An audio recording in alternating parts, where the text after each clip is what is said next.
I was asked to betray my own morals for the sake of family. What they didn't expect was for me to refuse and lose everything in the process. My name is Emily Grant, and this is the story of how my life fell apart because I refused to lie in court for my family.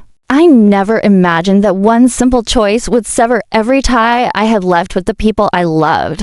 Growing up, I always thought we were a normal family. Not perfect, but we loved each other in our own way. My parents, Paul and Linda, were hardworking, reliable people. Dad was a lawyer, and Mom worked as a high school teacher. They weren't the kind of parents who would sit around the dinner table sharing deep feelings or talking about the meaning of life, but we got by.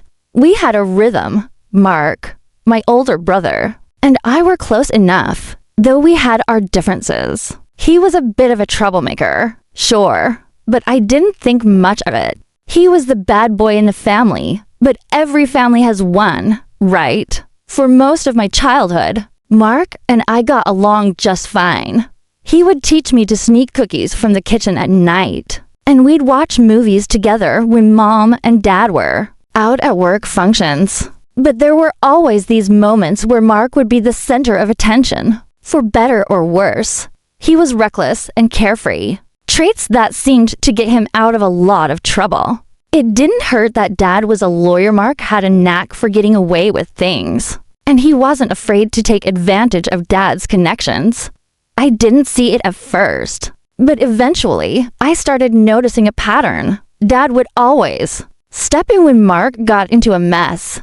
I don't mean the small things, like getting caught sneaking out past curfew or being caught smoking behind the school. It was more serious stuff. When Mark got his first DUI at 18, I thought it was a wake-up call, but it wasn't. It was as if it never happened. "I'll handle it," Dad said when I asked him about it. "It's just a mistake. Mark will learn from it."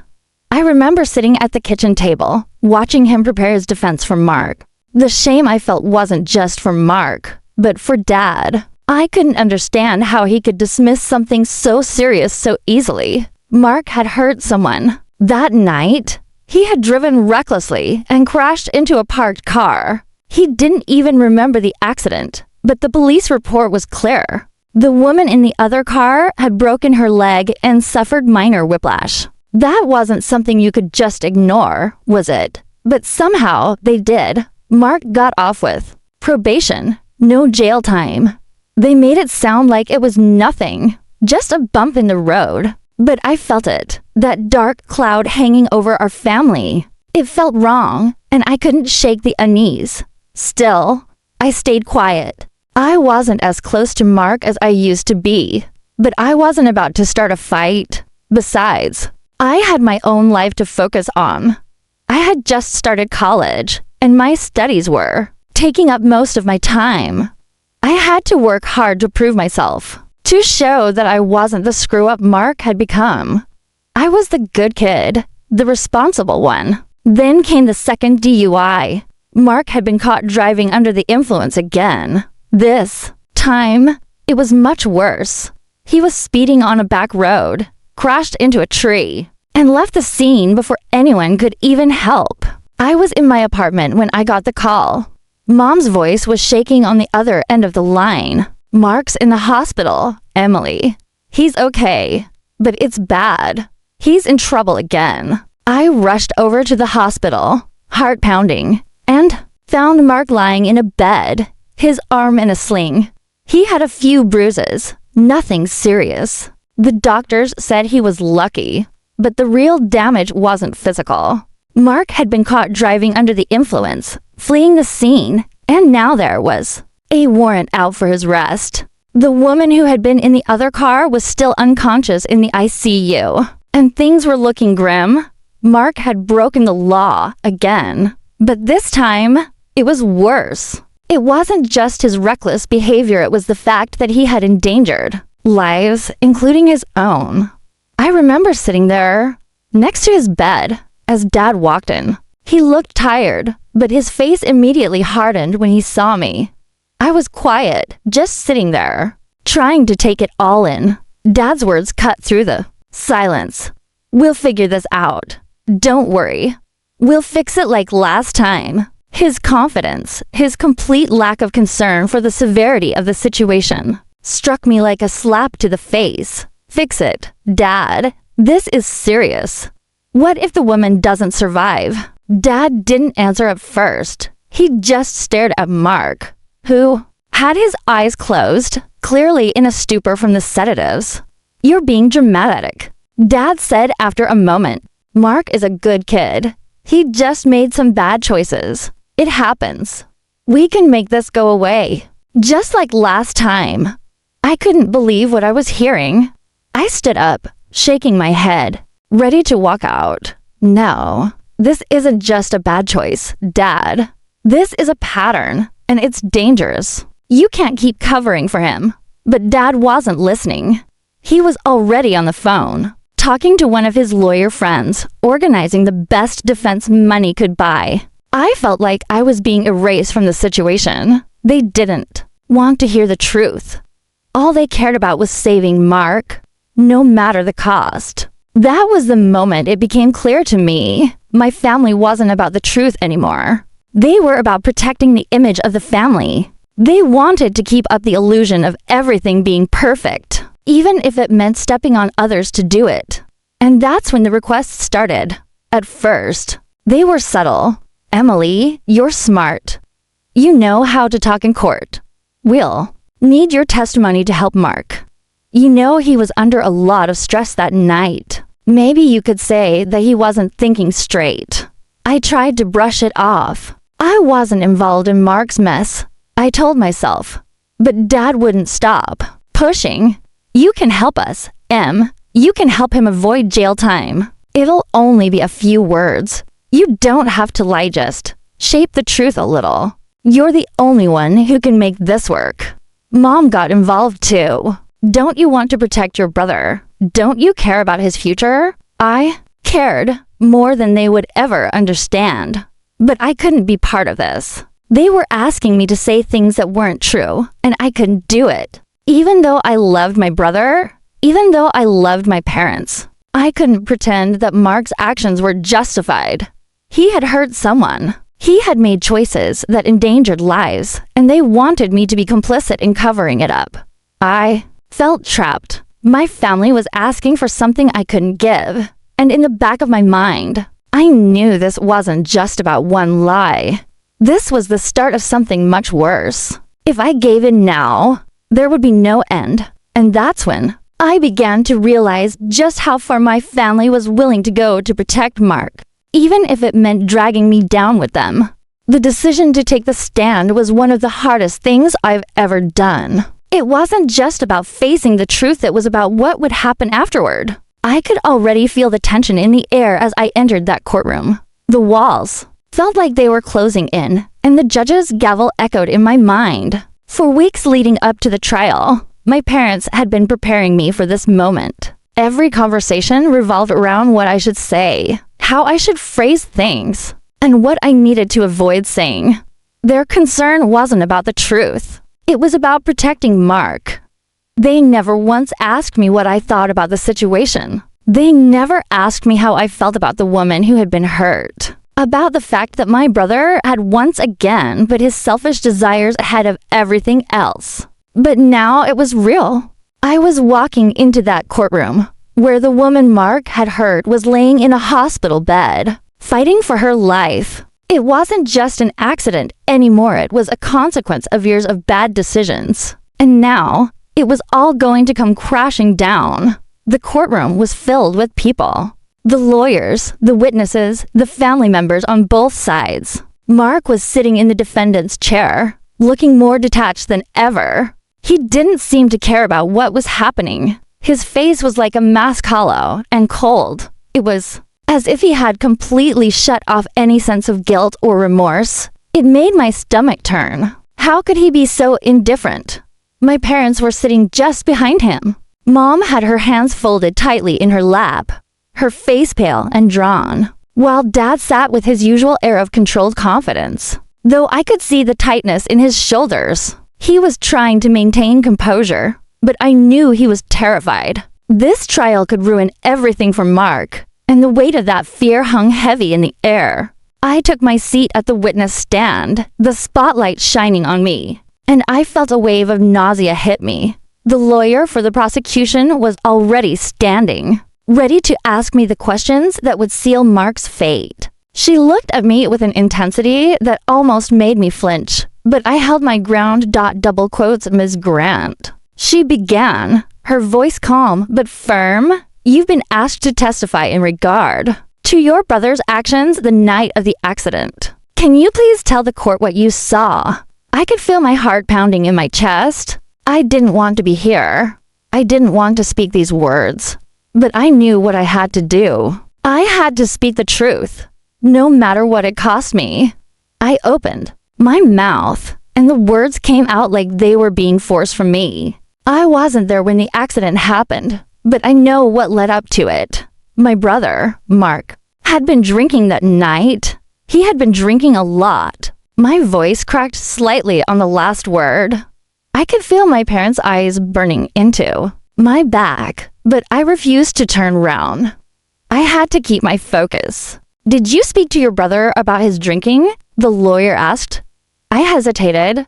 The truth was, I had tried. I had spoken to Mark countless times about his habits, about his reckless behavior. But it never mattered. Mark never listened. My parents never listened. They had always made excuses for him, always shielded him from the consequences of his actions. And now, I was being asked to continue that lie. No, I said firmly. I tried to talk to him about it, but it never made a difference. He would always brush me off, say it was just a phase, that it wasn't as bad as I thought. But this time, it was different. The lawyer nodded, sensing the weakness in my response. And what exactly did you see that night? The question felt like a punch to the gut. I had to relive it. The memory of seeing Mark stumbling out of the car, his eyes glassy with drunkenness. I could smell the alcohol on his breath even before he got out. But I couldn't tell the court all of that. I couldn't tell them the truth. My voice wavered as I continued. I saw him that night. He wasn't himself.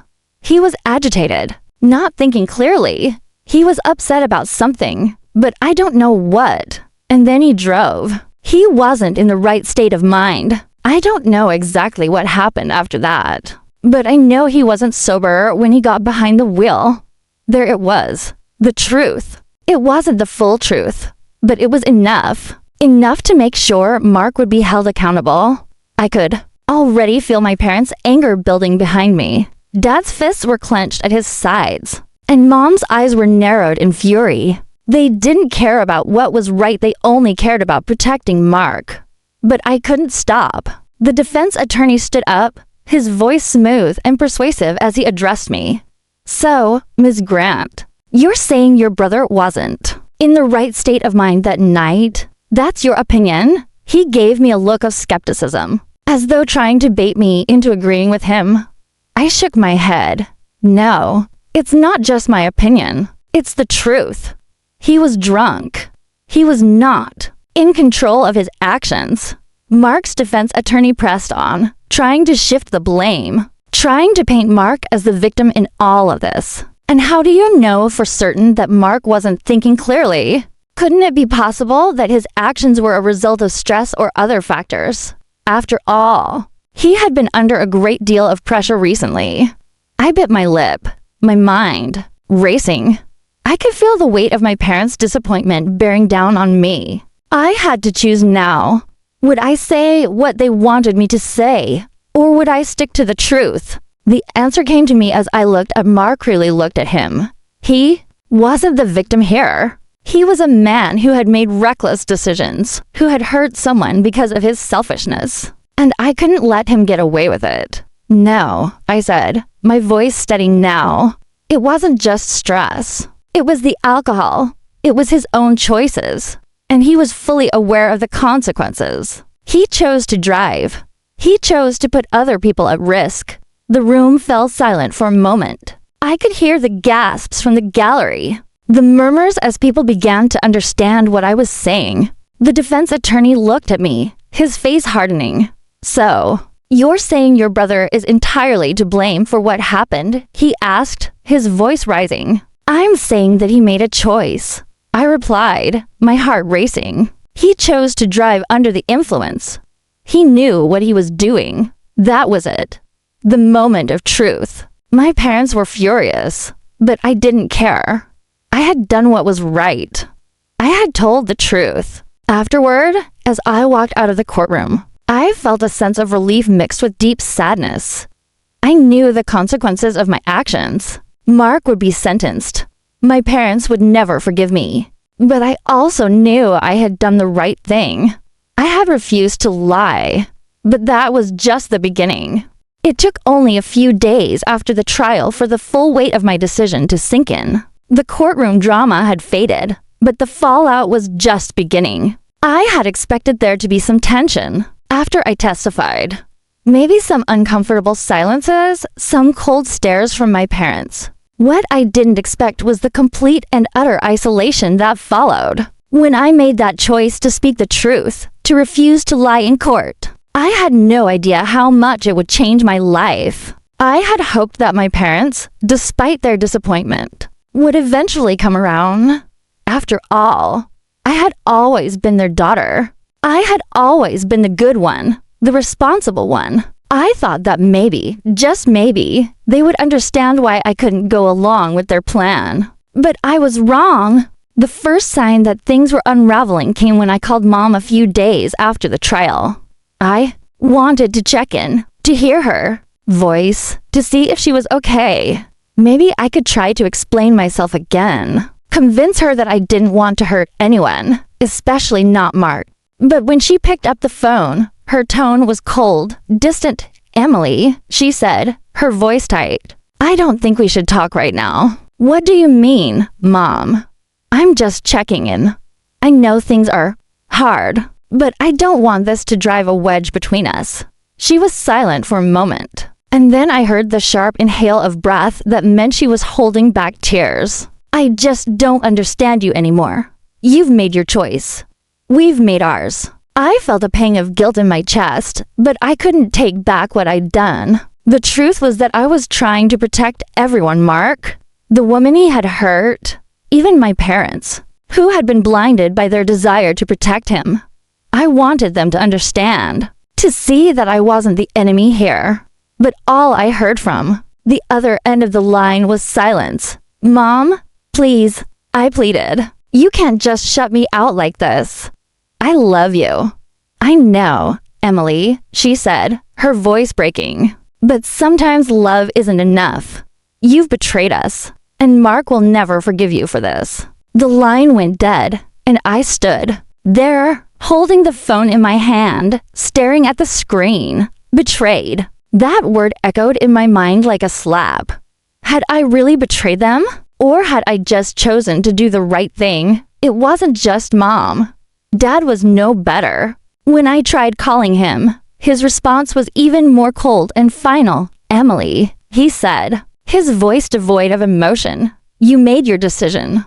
We're done here. Don't call again." I tried to explain, tried to make him see that this wasn't about taking sides, that I hadn't meant to ruin Mark's life. But he didn't want to hear it. There was no room for anything else in his world except protecting Mark. And when I refused to help him do that, I became the enemy. The next few days were a blur of unanswered calls, text messages, and emails that were met with nothing but silence.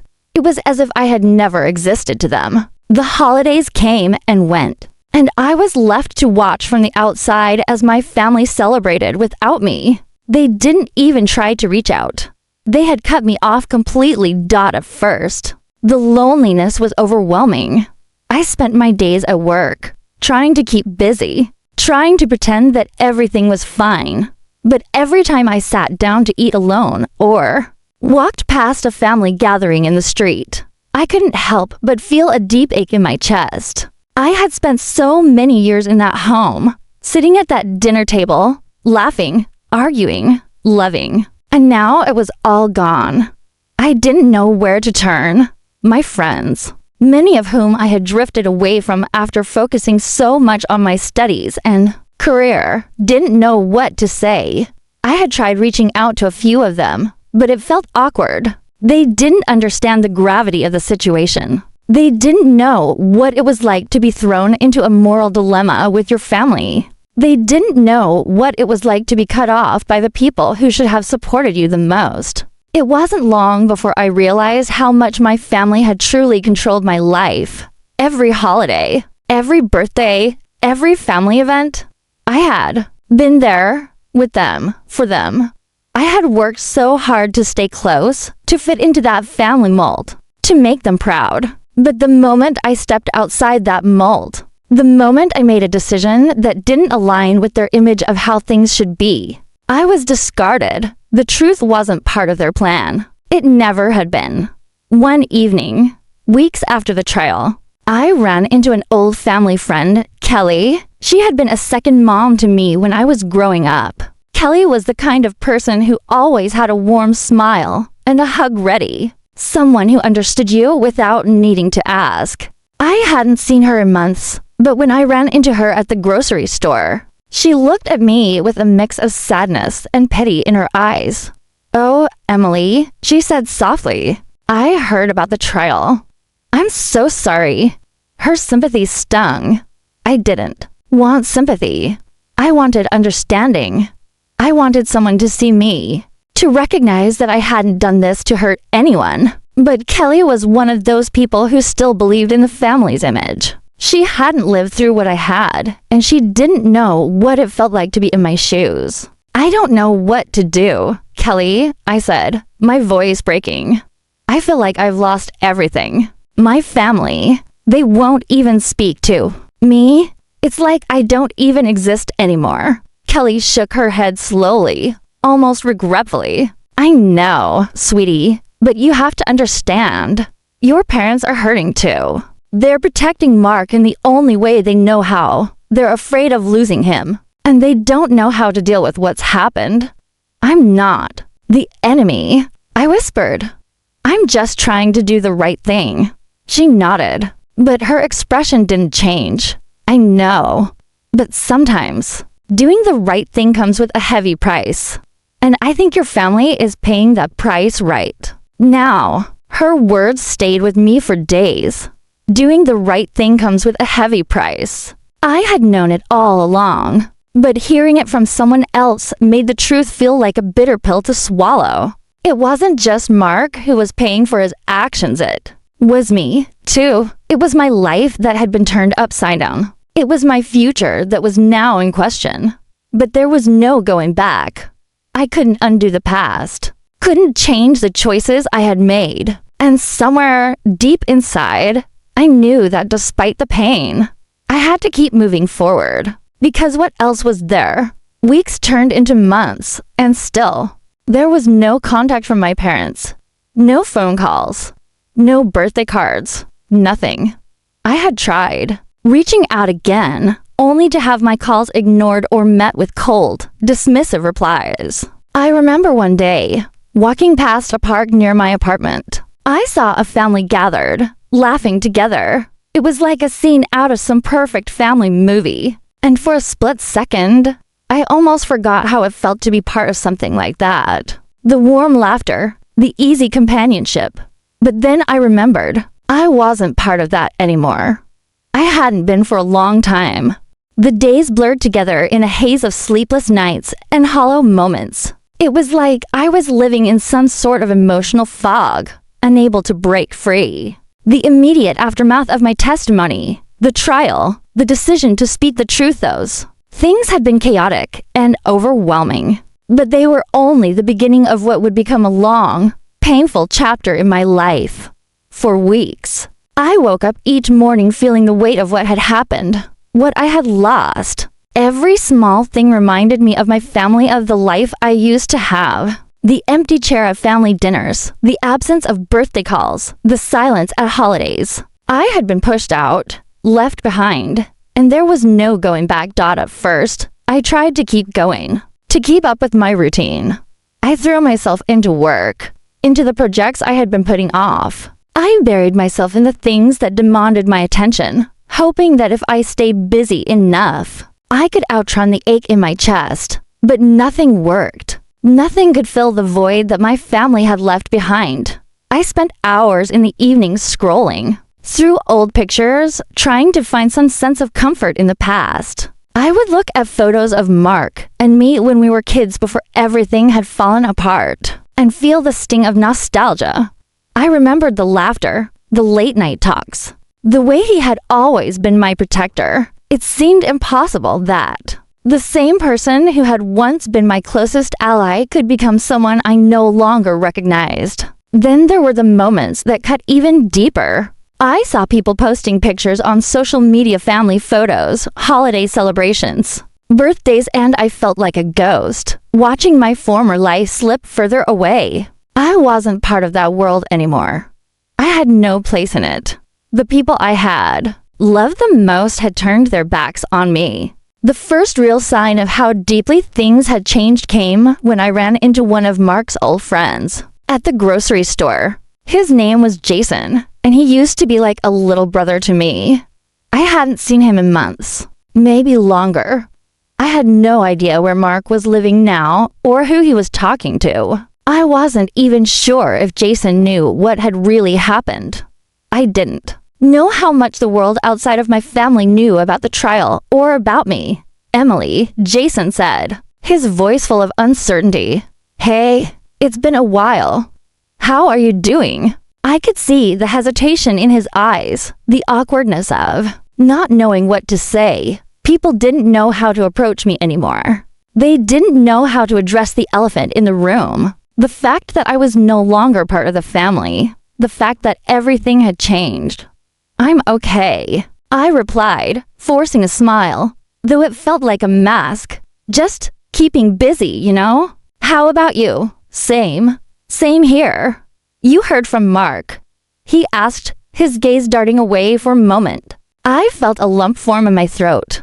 The question stung more than I had anticipated. It was as though he was still trying to connect me to the old life, the life where I had been in the center of everything. But that life was gone. "No," I said softly.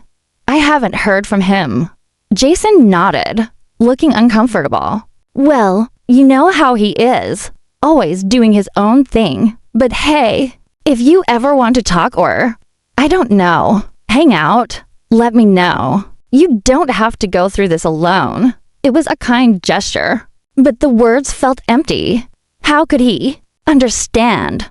How could anyone understand the family that had always been there? That had defined my world was now gone, and no amount of checking in from old friends could change that. In the weeks that followed, I found myself retreating even further. I spent more time alone in my apartment, only leaving when absolutely necessary. I wasn't sure what I was waiting for, a sign, an apology, but none of those things came. The silence stretched on, and I started to wonder if it would always be like this, if this hole in my life would remain forever, if I was destined to walk through the rest of my days alone, a shadow of the person I once was. But it wasn't just the isolation that hurt, it was the realization that I had been so easily replaced. My parents had moved on. They had found new ways to fill the empty spaces in their lives, new people to support Mark, to shield him from the consequences of his actions. I couldn't help but feel betrayed all over again, not just by Mark, but by my parents, who had chosen him over me, who had chosen his future over mine. And that was the part that broke me the most, the knowledge that, despite everything, despite the lies, the manipulation, and the years of enabling Mark's bad behavior, they had never once considered how this would affect me. They had never once thought about the cost of their decisions, about the way they were pushing me away. To them, Mark was the golden child. He could do no wrong. Even now, after everything that had happened, they would do anything to protect him, and I was the casualty. I was the one who had been cast aside. The next few months were a blur.